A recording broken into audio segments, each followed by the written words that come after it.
So when you think about the Wild West, Hmm. what's the first image that pops into your head? Well, probably those classic scenes, right?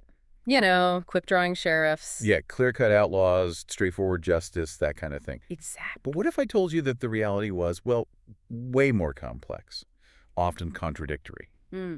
and that those lines between lawmen and outlaws were constantly blurring?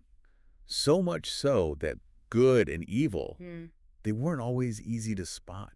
That's precisely what we're diving into today. That's our mission, really. Okay. We want to pull back the curtain on frontier justice, uncover some surprising truths, the gritty realities behind those famous stories. Right. We'll look at some notorious figures, and not just the outlaws we all know. We'll look at the lawmen, too, who, let's face it, often had a very fluid sense of morality. And then you're saying we connect this all the way to today, Mhm. to true crime. Exactly. Connect that historical fascination right to our modern day obsession with true crime. And for this deep dive, we're drawing on a whole range of sources, historical accounts, sure, but also some fascinating guides on, how these true crime stories actually get put together. Okay, let's unpack this. That idea of blurred lines is, Oh, well, sure. it's instantly fascinating. Mhm. So just to set the scene properly, when exactly are we talking about? What is the Wild West era? Good question. Generally, we're looking at roughly 1835 to about 1895. Okay. And interestingly, some historians actually call this the golden age of the American sheriff. Golden Age, really? Yeah, but here's the catch. Despite that label, this period was also just intensely marked by lawlessness and chaos. Right. The boundary, between civilization and the wild was often really indistinct. And that naturally led to what you could call a profoundly fluid and flawed nature of Old West justice. Fluid and flawed. That says a lot. And it wasn't just random disorder, was it? It was baked into the system, the structure, Yeah. or lack thereof. Oh, absolutely. Think about it. Sheriffs, deputies, constables, they were usually elected or appointed locally. Right, not like a national police force or anything. Not at all. No top-down standardized organization. So they operated with, huge independence. And sometimes, honestly, they acted more like vigilantes than professional officers. Mm. This decentralized approach meant, yeah, you might get individual heroes, but the system itself, it was incredibly vulnerable.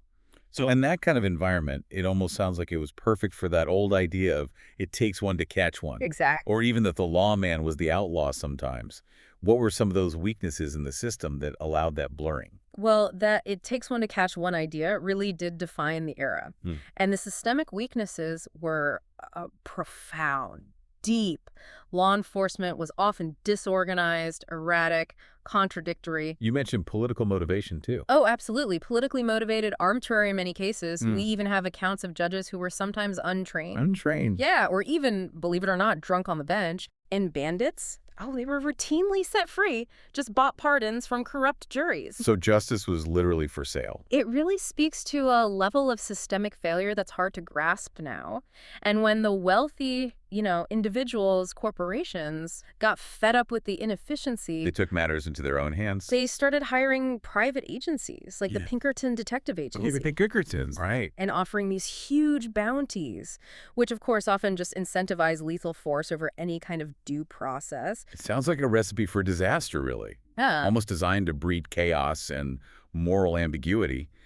And the sheriff's job itself, it went way beyond just chasing criminals, didn't it? Oh, far beyond. Their duties were incredibly diverse and often pretty grim. Like what? Well, beyond crime fighting, they collected taxes, they administered corporal punishment. Whippings and things like that. Yes, and they carried out death sentences, mostly hanging. You hear about figures like Judge Parker, the hanging judge. Exactly. He once hanged 6 convicts at the same time, on a gallows built for 12. Supposedly the biggest outside of France. The sheer scale is chilling. Wow. Or, listen to this death sentence from Judge Roy Bean. He told the condemned man, Jose Manuel Miguel Xavier Gonzalez, you will not be here to enjoy it, because I command the sheriff of the county to lead you away to some remote spot, swing you by the neck from a nodding bough of some sturdy oak, and let you hang until dead. Good grief. That's theatrical and The- brutal. It wasn't just about justice. It was about raw power, demonstrating authority in this incredibly direct way. And to manage those huge territories, sheriffs had another tool, right? The posse comitatus. What was that? Yeah, the power of the county. It was basically the sheriff's right and duty to draft any person over 15 to help enforce the law. Any man over 15. Any person, technically, though usually men. It was essential for boosting their manpower when things got rough. It really shows how the whole community was kind of directly involved in justice or trying to be.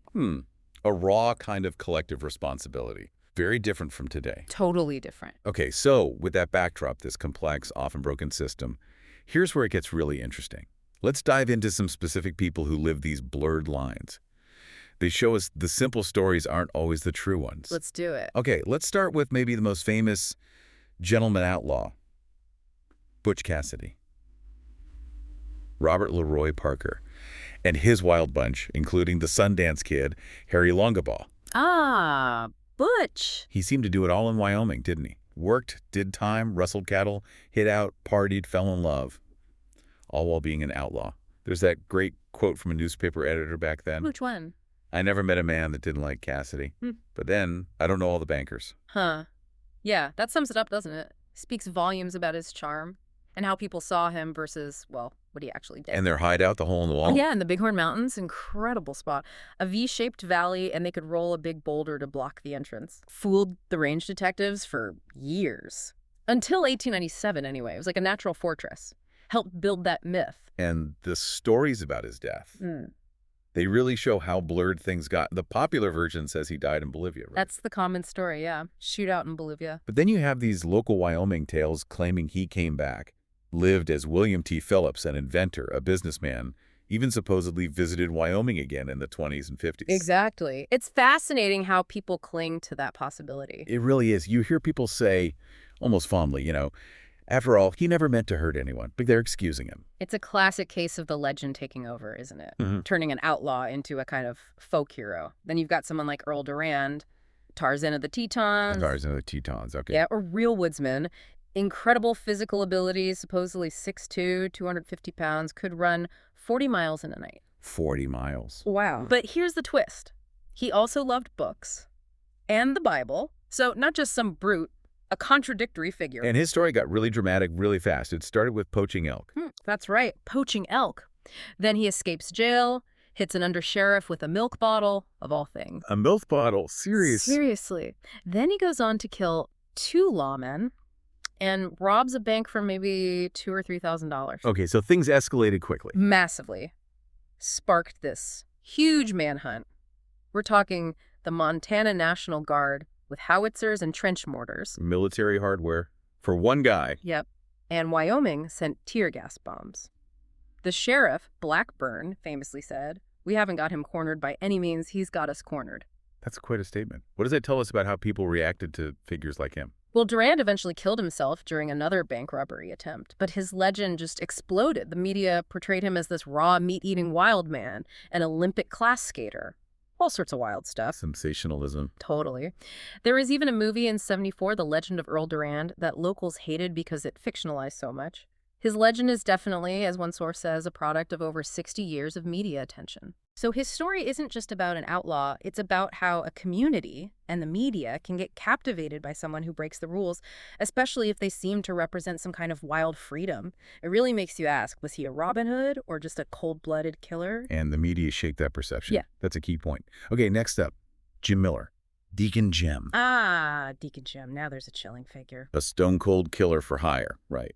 But with this incredibly pious facade, devout Methodist, didn't drink or smoke. Always wore that long black frock coat, even in the Texas heat. That contrast is deeply unsettling. Piety and extreme violence. It really shows how appearances could be just completely deceiving. And the most amazing thing about Miller, he survived being shot multiple times point-blank range by a former sheriff named Bud Frazier. How? He had a tough steel plate hidden under that coat. His own men apparently only realized why he wore the coat all the time after that shooting. Incredible, like something out of a movie. Isn't it? And Miller was also suspected in Pat Garrett's death, the guy who killed Billy the Kid. Added to his fearsome reputation, his story is just a chilling look at how deep corruption could run and how piety could be used as a mask. And the way he ended up lynched in Ada, Oklahoma, it sounds like the town just reached a breaking point. Absolutely. Even when jailed, he reportedly laughed at the predicament, kept himself neat, tipped the jailers, ate porterhouse steaks. While in jail? Yep. Prominent ranchers were lobbying for his release, and he hired this lawyer, Moment Put, nicknamed the Murderer's Messiah. Murderer's Messiah. Yeah, Put apparently got acquittals or reduced charges in something like 342 out of 380 murder cases. Wow. So you can imagine the citizens of Ada were furious. They saw the system failing, so they took justice into their own hands. A grim end. Okay, who's next? Dangerous Dan Tucker. Dangerous Dan Tucker, deputy sheriff, town marshal of Silver City, known for, well, being quick to use force, often deadly force. He sounds like the lawman who's the blurred line. Pretty much. He operated with a very liberal interpretation of his authority. Some of his killings sound really questionable, like he failed to locate Bob Nelson, but Nelson's body turns up 300 yards from where Tucker found his horse. Exactly. Highly suspicious. And that other quote about missing riders who couldn't ride any longer and were left behind Yeah, that sounds like he just killed them. strongly implies it. He got wounded plenty himself, burned hands, shot in the leg and abdomen, shot in the shoulder at a brothel. Shows the danger, but his methods were extreme. Right. He also oversaw hangings, Sandy King and Russian Bill Tattenbaum in a place called Shakespeare, New Mexico. And wasn't there a story about Wyatt Earp and Doc Holliday avoiding him? Yeah, an unproven story, but it goes that Earp and Holliday deliberately gave the town of Deming a very wide berth just to avoid running into Dangerous Dan. If true, that says a lot about his reputation, even among other tough characters. It definitely shows how a lawman, through sheer brutality, could become just as feared as any outlaw. Okay, one more quick one. Blackjack Ketchum. Thomas E. Ketchum, outlaw train robber. Right. And there's some confusion because another outlaw, William Christian, was also called Blackjack. More blurring. What's Ketchum's story? He was defiant right to the end, famously told the sheriff at his execution to hurry up because he was doing hell for dinner. Charming. But the execution itself was macabre.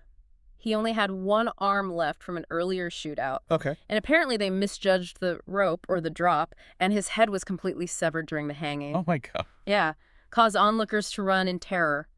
When they reburied him 30 years later, the marker just read, "To a cowboy who went wrong." Wow. Brutal justice, brutal end. A stark reminder. It really is. And what's truly fascinating here, connecting all this, is how these complex, morally gray stories from the Old West really laid the foundation for our ongoing fascination with crime stories today, especially true crime. If you think about it, these Wild West figures, the ambiguity, the flawed justice, it's kind of the primal blueprint for what makes true crime so compelling now. It taps into those same questions about good, evil, human nature, and broken systems. And that obsession with true crime, it's not new, is it? I mean, you find murder stories way back. Oh, way back. There's apparently a murder story from ancient Egypt around 1800 BCE. Wow. But in the U.S., it really exploded in popularity with books like Truman Capote's In Cold Blood in '66 A classic. and Helter Skelter about the Manson murders in '74. Since then, it's just spread to, well, all forms of media, podcasts, documentaries, everything. We really do love these stories, Yeah. but what's the core thing that makes a true crime story true? What's the rule?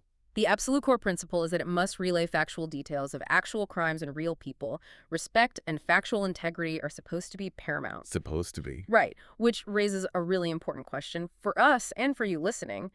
How do we engage with these stories responsibly? How do we honor the truth and avoid just sensationalism? That's a great point, because when you're consuming these stories, especially historical ones like from the West, it's worth thinking about how they're put together. Like first, the meticulous research. Right. When you encounter a story, ask yourself, are they citing good sources? Police reports, court records, news articles.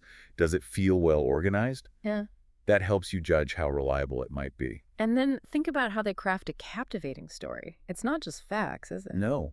They use storytelling techniques, chronology, maybe jumping around thematically, foreshadowing cliffhangers. Mm-hmm. They try to create a relatable human component. Understanding how they do that helps you see how you're being drawn in. What emotional buttons are being pushed? Exactly.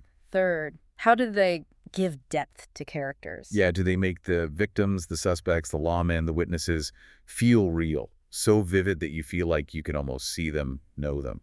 Capote was a master at that with Herb Clutter in Cold Blood. That detail really matters. It shapes your empathy, your judgment. Fourth, how do they set the scene? Immersing you in the time and place. Exactly. Using specific details, the historical context, sensory descriptions. It makes it feel immediate, more real for you. And finally, and this is critical, being aware of the legal and ethical considerations. Yes. When you consume true crime, remember the need to avoid sensationalism, avoid defamation. Are the details presented as true and accurate?